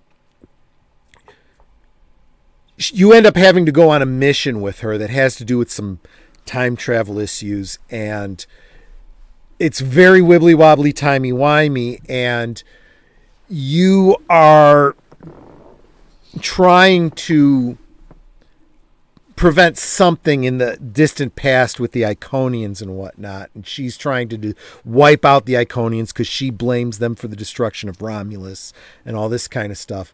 Well, it turns out to be, a ontological paradox. All the events of what you do, specifically because of what Sela does in the past, directly lead to what the Iconians do that lead to the destruction of Romulus. So it's really her own fault, and she is humbled by this. And you bring her back to the Federation to stand trial.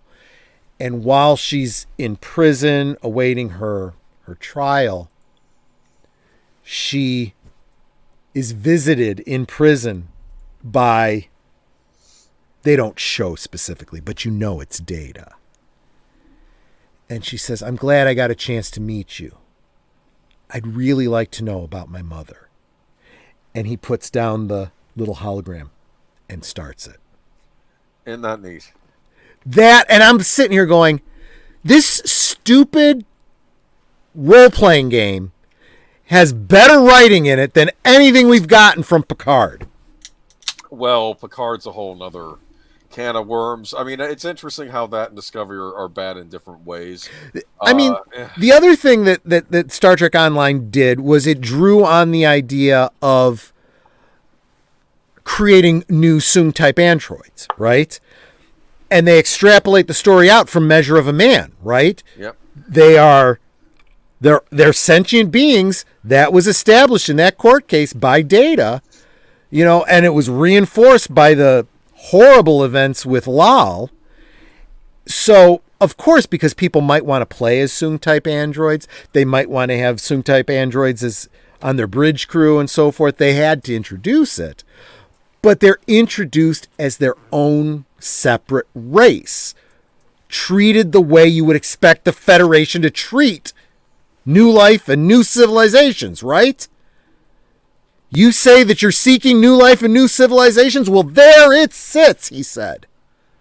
But then they completely throw all that bullshit out when they get to Picard, right? Well, the Federation had a bunch of android servants. Slaves. Yes, okay. And that's what pissed me off about that, too, because they already fucking dealt with that in Measure of a Man. Where Guinan's talking about a future where you could have a Data on every ship. And if there's a dangerous situation you could send them into, you just send your Soong-type android because, they're just androids. Well, you're talking about slavery. And she says, well, that's a bit harsh, isn't it? And you know what's going on there. She's leading him. She's like, yeah, it fucking is. Think. Ah, you got it. Right? Yes. And then what does he say in that court case? His summation. We will be judged by how we treat that new life, that new civilization. Right? Well, apparently that episode didn't happen in this continuity. I mean, Lal was never mentioned. Lore was never mentioned. Because these fuckers couldn't bother to do their homework. Or they knew about it and they're like, well, we can't mention that. We would have to give royalties to the people that created those characters, so we'll just forget that. That's another thing going on. All these, we'll talk about that more on Sunday. We'll get into that more when we get into the Marvel stuff. But no, you're absolutely right. That's absolutely a part of it. But and Jessica Rabbit is problematic in the modern age. I'm telling you. I mean, between the way they drew her and Kathleen Turner's voice. Yeah, I know. My voice dropped a full octave after seeing that movie. I'm trying to think, though. I don't know. So I think No Time to Die. Netter's just looking at me. Of course she is. I just don't care about No Time to Die. They don't want to have fun. So why? And they're not expecting me to have no time for ticket sales. Apparently, no time they don't for give fun. a shit. No Time for Fun is what the title of the movie should be. Okay, because that's what it feels like. You go to Bond movies for fun. Wow. Okay, for action, adventure, excitement. Okay. Here you go. Thank you. Never mind. Things going on off camera. None of your business. Let's continue. Oh my goodness. Okay. Well. I don't No, know. no time to. No, they're sinking their own. They're just completely sinking their own ship, and it's Okay, so it's we sad, have- and don't worry about it. It's. I don't know what else is coming out this year. Well, here's the other thing too. I don't know what their marketing plan is, but even if it does gangbusters, it can't even break even. You know? So I don't know. Is the business model to completely tank it so that they can get a better tax write-off as a loss? Maybe. I don't know. No. They could. It's a British production. I don't know. So let's see. We have I don't know. It's been kind of a dead time pop culture wise, don't you think? It's like stagnant, I think is the word I would use. What do you think? Well, it's because they're not allowed to make anything. And that's the other thing, too. I think you got people in the industry that are starting to realize that they're not making any money because they can't make any movies because, you know, they backed the horse that said, go get the stick and lock down and wear masks. Well, sorry, now you can't make your movies. You can't get paid. Your industry is done. That's really what's happening. I mean, and it's not unique to Hollywood. It's happening to so many other. I mean, look at what's happening in Australia. You know, people can't work, so they're getting pissed.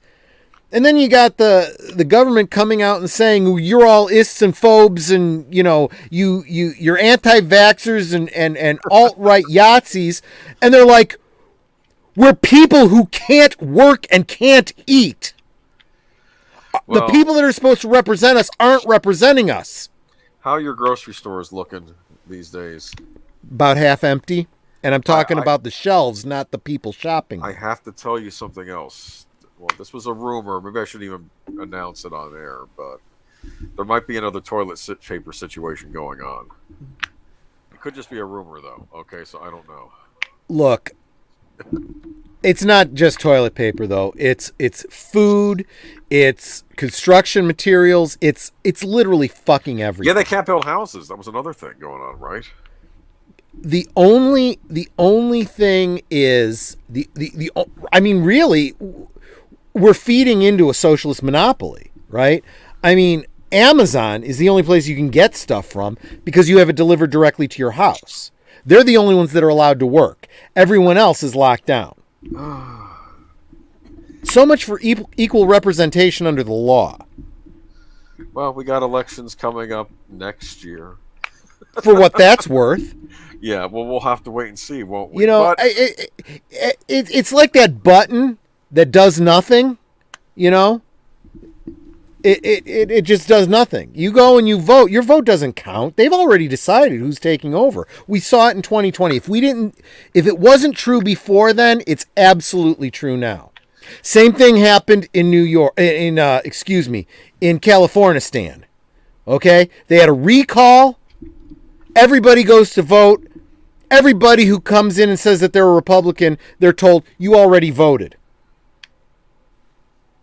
Shocker. The incumbent wins. Oh, by the way, do you remember that old Colin Baker episode with the one human colony planet where they got to vote? If they didn't like the politician's decision, they could vote against it, and the politician would get like electrocuted or something in front of them. Do you remember that? Oh, yeah.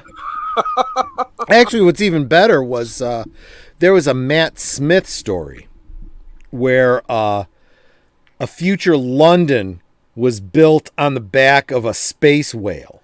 I remember that. Yes. And every time somebody found out about it, they were given an opportunity to make a choice.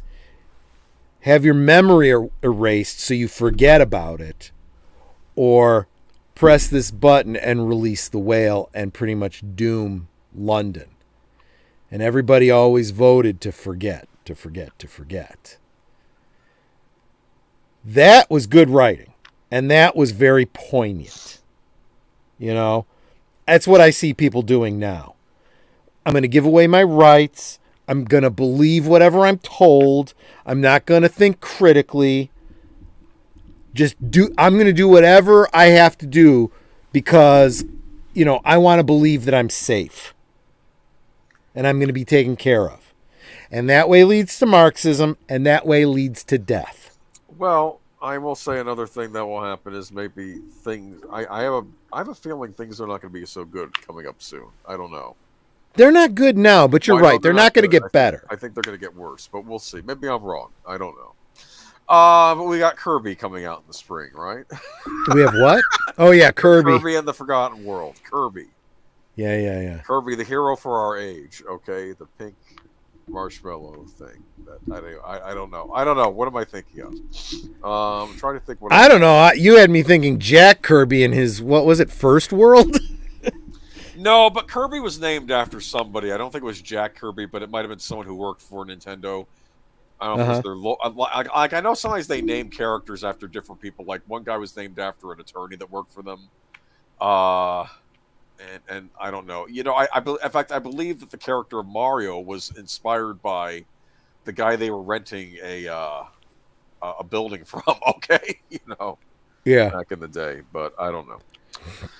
Matanui says, the thing is, if you surrender your rights, you'll be anything but safe. I'll tell you something even further. You know, if you put the government in charge, it's your body, their choice. Oh, I like that. I mean, really, and I said this back during the whole thing with Obamacare. The person who pays the bills makes the choice, okay? Do you want choice in your health care? Or do you want to just do whatever you're told, okay? Do you want to be told what surgery you must have, what injection you have to have? Because if the government pays for the bills, that's what's going to happen. You're not going to have a choice in the matter. And I don't care how much money you have, because it's going to be regulated by the government. You can't go and just get whatever pills you want or whatever surgery you want. It's got to be authorized by the government before a doctor can legally perform that procedure on you or prescribe that pill for you or whatever it is. And if you didn't see it during the Obamacare thing, you're seeing it fucking acutely now, where you will get this injection whether you want to or not, whether it's been tested or not, whether it's safe or not. My body, my choice. Bullshit. The only choice you have is whether or not to kill your baby, because they want to limit the number of human beings in this world. That they have no problem with. Yep. They encourage you to kill your baby. But but I'm trying to think. You get a free comic book if you get the jab in New York, right? I'm sorry, I didn't mean to bring that up. Yeah, that was. Although speaking of you know, free comics, you know, the you know, public service type things. I'm actually listed in the what do you call it? The credits or whatever of a G.I. Joe comic that was done. What? Yeah. It was a G.I. Joe comic in conjunction with, not Homeland Security. What was it? It was back during 9/11, the first responders or whatever and whatnot. Right, there was a bunch of money being put out for. Yeah, well, it was the fire department, but in conjunction with the federal pay for whatever it was, and it was. Fire awareness, and it was a comic book done by G.I. Joe. I don't remember who owned the rights at the time, if it was IDW or someone like that. But it was all the G.I. Joe characters helping out in a situation with helping firefighters. And the reason that I am listed in the credits on that comic was because it was my buddy. He's sometimes in the stream, Skipper Kenner. He's a lieutenant at a local fire department, and he kind of pushed for this, and it was really interesting because he was very involved in the story plotting of it, because these actual comic book writers who were actually writing G.I. Joe at the time were writing this story, and he would look at it and go, you can't do this, because if Snake Eyes goes into the fire, okay, to bring the kid out heroically, there's got to be a scene later on where you see him in the background being treated for smoke inhalation or a burn, because it's important that people realize that when people run into that fire, they're risking their life. And they're like, oh, okay, good. So they literally put in, a scene of Snake Eyes being treated for burn after a rescue, which is a little bit more detail than you would normally get in a comic book. But it's the kind of the point of this, public service thing, right? But I like it. But yeah, and I ended up just because I had a teeny tiny minor contribution to it, and I knew somebody. Cool. That's cool. I like. Well, I think that's important, though, don't you? Absolutely. Back then, I mean, let's face it. Superheroes have always been used for these public service type things, and I think rightly so. Superman and Wonder Woman and Captain America used to have scenes in the comics where they would talk about, recycle to help the war effort. Well, unfortunately, that's why a lot of comic books ended up getting recycled. And so some of those older comics are very, very rare today for that reason.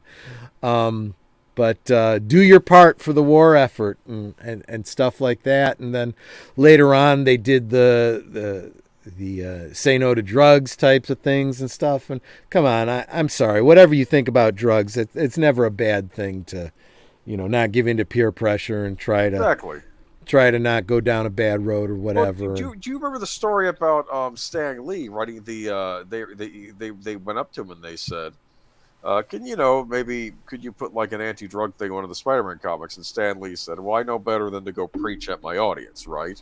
Yeah. But he figured he could put an anti-drug element to the story, like Spider-Man's friend. He took some drugs and he was going to try and jump out a window because he thought he could fly or something. And Spider-Man has to rescue him and, maybe talk to him about what his problem is and stuff. Yeah. And instead the Comics Code said, we can't publish this book. And he said, well, why not? And he says, because there's drugs in it. And it's against the Comics Code. It says, I'm not promoting drugs. It's an anti-drug element in this story, he got that so just tells you how stupid and backwards, it's this lack of critical thinking, it's like, and this is the problem that we have right now, right? This idea that you have these high ideals, right? This idea that what? Oh. Sir Torquil's comment. I can't follow Superman's advice about war bonds anymore. That's funny. Well, you'd have to go get some really old back issues to look at that. But no, I mean, it's this idea of just engage your fucking brain, okay? One size does not fit all. Okay, I remember there was this great joke that. Do you remember Bobcat Goldthwait? Oh, loved him. Yeah, he's funny. He was hysterical. He did this stand-up routine. He goes, I was watching TV this one day. Nancy Reagan's on the TV, right? And I was just having a really bad day, and I was depressed, and I had these drugs, and I had this gun. And I said, I'm going to use one of these. And Nancy Reagan comes on the TV and she says, say no to drugs. I said, okay. That's the joke. But funny. Yes. It's a good point. One size does not fit all, okay? And it's the same thing we're seeing with the stick right now, right? Everybody go out and get vaccinated. Okay, regardless of what your concerns are, okay? And if you don't, you're an anti-vaxxer. Well, the reality is a critical thinker goes, wait a minute. I've gotten every shot for the flu and rubella and the mumps and everything else that's out there. These have been tested for years and years. I know they're safe, and I know that they're beneficial to me. This you've rushed out there, and for all I know, it's a syringe of fucking thalidomide. You know? Well, part of the problem is the way they're going about it is going to have the exact opposite effect on people that. Well, and it's not just that. It's also, again, one size doesn't fit all. You also have people out there that are immunosuppressed that should not be getting vaccines. Yes. Okay? So they are not vaccinated. And they're going to lose their job because one size fits all. That's why I'm saying the ADA is going to have to step in here. And there's going to be ADA cases where they're saying you are discriminating against me because of my medical condition that precludes me from getting the stick. Okay? They're also forgetting the fact that these vaccines, unlike others in the past, have exclusively been tested on fetal cells. And there are people with strong anti-abortion convictions. One of them was done that way. Pardon me? One of them was. Okay, one of them was. That's not the one I got. Yeah. But keep in mind that not all of them are available to everybody at all times. That was the one that was bad for you. You may not necessarily have a choice of which stick you get. It's whatever's available to you. Well, then you wait till it's available, and then they'll yell at you for not. And in the meantime, you lose your job, or you get dishonorably discharged from the military. See, this is the problem that we're running into. This is why one size does not fit all. Okay? And by labeling everybody an anti-vaxxer, you know, and saying that everybody is responsible, you know, no. Okay? You know, not everybody's a Jew. Just saying. And I'm saying it strong and loud. Context for that statement, though. You're meaning that. What I mean is it's no and I'm basically saying exactly what Gina Carano got, you know, drummed out of her career for pointing out that we're doing the same thing that they did in National Socialist Germany in 1930s. Okay? Yeah, you pick a group of people that aren't behaving the way you want them to and say they're the bad guys and they should not be allowed to do business and they should not allowed to have jobs, and eventually let's just kill them all to protect the rest of us. Scapegoating. Yep.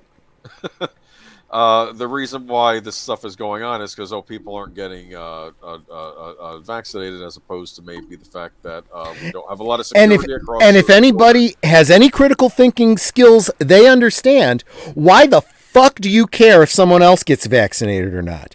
If you're vaccinated and you're protected, then it shouldn't matter if that person next to you is not vaccinated and dies, because you're vaccinated and you won't get it.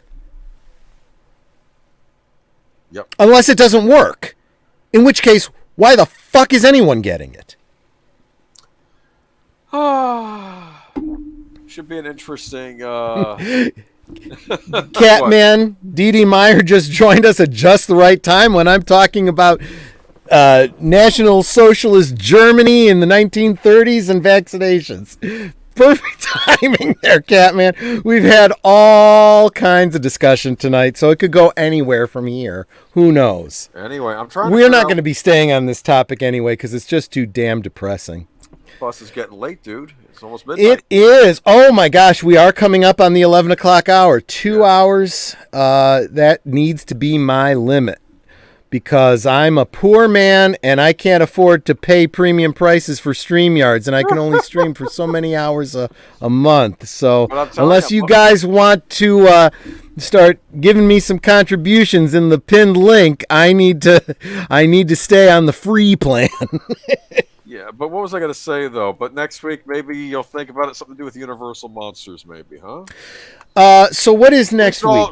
Next week is. Huh? I got to look at my calendar. Next week is the 1st, isn't it? So it's the 1st of October. October 1st. So we're going into October. Yeah. I'll do something Universal Monsters related. I'm not sure what. Let's talk. We'll talk a little bit about our fixing the universal dark. Favorite Count Chocula cereals? Are you a Blueberry fan? I am a blue. If I was going to have one of those cereals, it probably would be Blueberry. Blueberry, yes. okay, yeah. But I'm not a big one for the sugar cereals. We kind of talked about that in That's the right. good old days when we talked about the old cereals and whatnot. But I'll probably talk a little bit about my Mego action figures here. I know I've shown this on camera at some point. I had done a custom Michael Myers figure using a Mego body. It is basically the body is Action Jackson, and I just took off the AJ symbol on it. The head is from one of the Savage World figures. If you think about the He-Man figures, they did He-Man style figures. The bodies were the same as He-Man, but the heads were like Jason and Freddy and Hellraiser and so forth. I just popped the head is actually compatible with a little bit of work.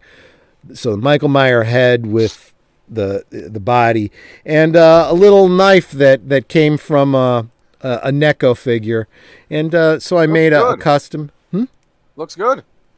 And but the reason I did was because with Mego putting out all the horror figures they hadn't done Michael Myers, and I'm like, I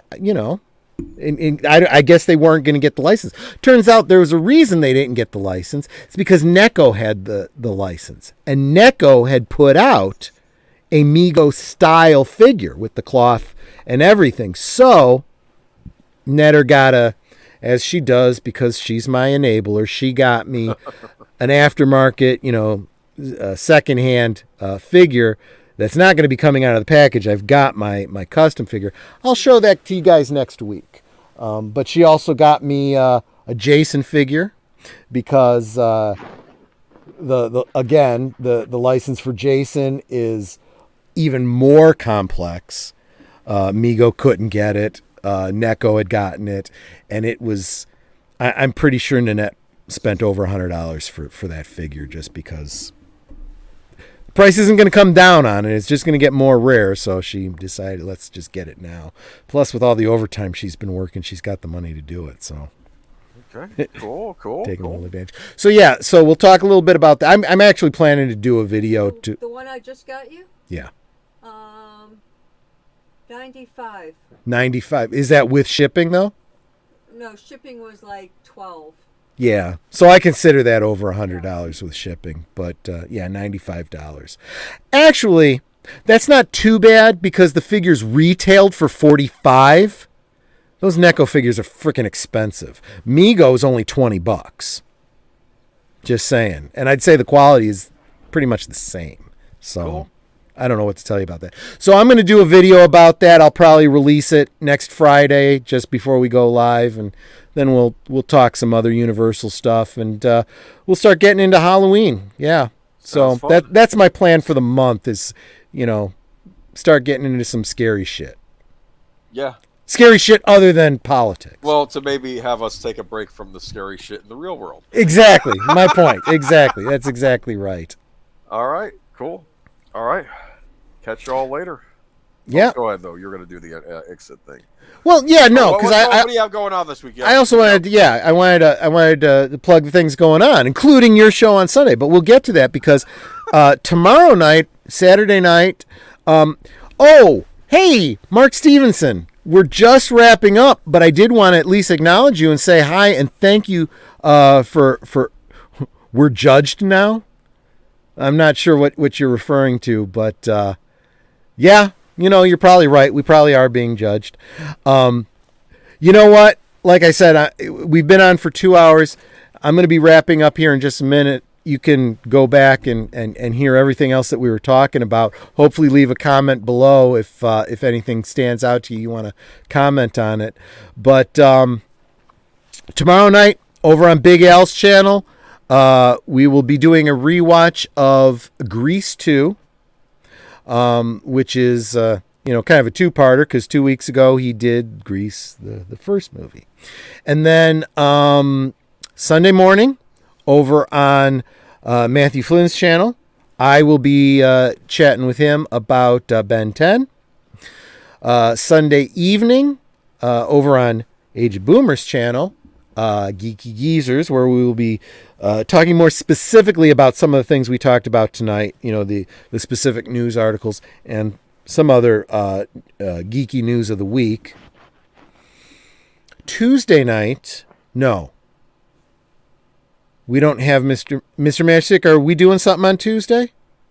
The first Tuesday of October, the Halloween-themed return of Culture Fortress, where I will be talking about Hellraiser. And I don't know what everyone else is going to be talking about, but it'll be interesting. Wednesday night, do we have anything on Birdman's channel? Wednesday night on Birdman's channel. No, we're going to be doing something Thursday. We're going to be doing possibly a Raiders rewatch with a special guest. I forget who, because he might be out of town. But we're going to be doing the Raiders rewatch on Thursday instead of Wednesday next week. Okay. Netter did remind me. I think that Green Lion Girl still does occasional Wednesday night streams and Friday night streams. Okay. So if you're a gamer type, check out Green Lion Girl's channel.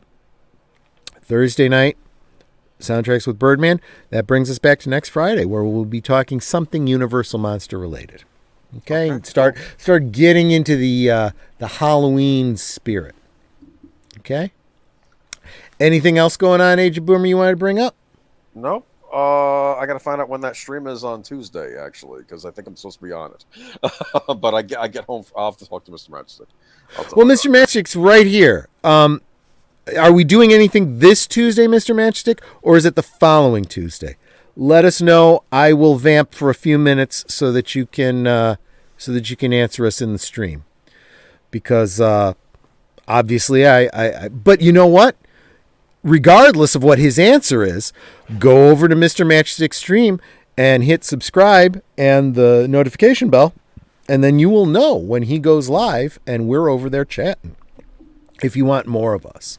Oh, wait a minute. You know what I could do? I could check the calendar. Oh, wait a minute. Not next Tuesday. Yeah, it's not October yet. Right. He said the first week in October, okay, so right, it's the following week. It's not this week, it's next week. Tuesday, okay. See, following Tuesday, he just confirmed. Okay. So there we go. All right, guys. Well, I super, super appreciate all of you guys coming, hanging out with me, having a drink with me. And you know what? Just getting through the week. That in and of itself is an accomplishment. So I thank you all. Have a great weekend. Hope to see you again real soon. Take care. Bye-bye.